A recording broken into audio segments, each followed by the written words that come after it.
যাচ্ছি লালমনিরহাটের হাতিবান্ধা মেডিকেল মোড় এলাকা। দর্শক আপনাদেরকে জানিয়ে রাখি, বাংলাদেশ জামায়াতে ইসলামের নারী বিভাগের যে কর্মীরা রয়েছে তারা কিন্তু আজকে হাতিবান্ধা সেই ভবানীপুর সেপাতিয়া যে মাদ্রাসা রয়েছে সেখান থেকে হাতিবান্ধা শহরের যে প্রধান যে সড়কগুলো রয়েছে সেগুলো কিন্তু তারা ঘুরছেন এবং দাঁড়িপাল্লা মার্কার যে স্লোগান সেটি দিচ্ছেন।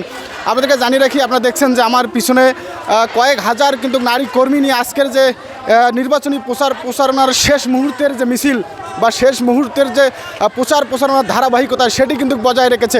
আপনার ভবানীপুর সেপাতিয়া মাদ্রাসা যে রয়েছে সেখান থেকে এই মিছিলটি বের করে দৈঘা মোড় থেকে মেডিকেল মোড় যে চত্বর রয়েছে সেটি কিন্তু প্রদক্ষিণ করে। এরপর যে গ্রাম অঞ্চলের যে রাস্তাগুলো রয়েছে সেগুলো কিন্তু ঘুরছেন এবং আপনাদেরকে জানিয়ে রাখি যে আগামীকাল সকাল 7:30টায় নির্বাচনী যে প্রচারণা রয়েছে সেই নির্বাচনী প্রচারণার যে আনুষ্ঠানিকতা সেটি শেষ হবে।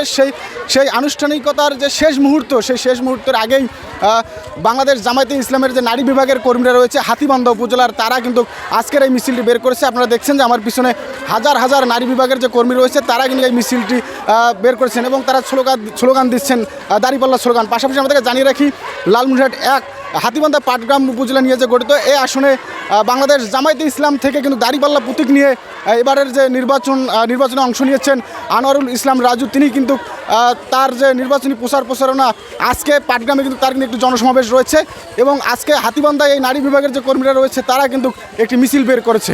আমরা রেলি থেকে হাতিবান্ধার মানুষকে বার্তা দিতে চাই, মা বোনদেরকে বার্তা দিতে চাই যে আগামীর বাংলাদেশ হবে আমাদের নারীবান্ধব বাংলাদেশ।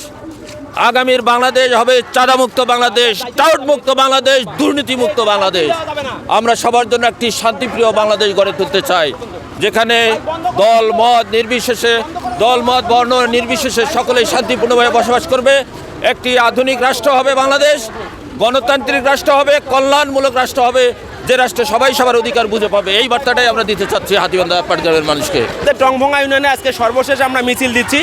আমরা টংভঙ্গাবাসী সহ হাতিবান্ধাবাসীকে জানান দিতে চাই যে এই টংভঙ্গা ইউনিয়নে বিজয় দিয়ে যেন রাজু ভাইয়ের বিজয় শুরু হয়। এ বলেই আমরা আমাদের এই আজকে নারী মিছিল এবং আমাদের কিছু যুবক ভাই এখানে অংশগ্রহণ করেছে। এছাড়া হাজার হাজার কর্মী এর বাইরেও রয়েছে, তারাও মিছিল করছে। ইনশাল্লাহ আমরা 12 তারিখে ব্যালটের মাধ্যমে এই যে আমাদের নারীদেরকে দীর্ঘদিন নির্যাতন করা হচ্ছে তার জবাব দেবো ইনশাল্লাহ। আপনি দেখতে পাচ্ছেন হাজার হাজার কর্মী নিয়ে বাংলাদেশের সংখ্যাগরিষ্ঠ বাংলাদেশের 51% নারী, এই নারী ব্যতী রেখে বাংলাদেশে কোনো গণজাগরণই সম্ভব না। আজকে দেখতে পাচ্ছেন হাজার হাজার এই নারীর যে গণজাগরণ, তারা তাদের অধিকার এখন আদায় করতে বুঝতে শিখে গেছে।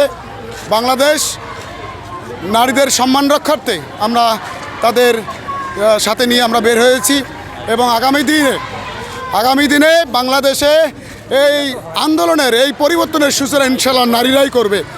আর নারীদের সম্মান রক্ষার্থে, নারীদের নিরাপত্তা নিশ্চিত করতে আমাদের যত ধরনের আমাদের জামাতের নেতাকর্মী আছে তারা সর্বোচ্চ চেষ্টা করে যাবে ইনশাআল্লাহ।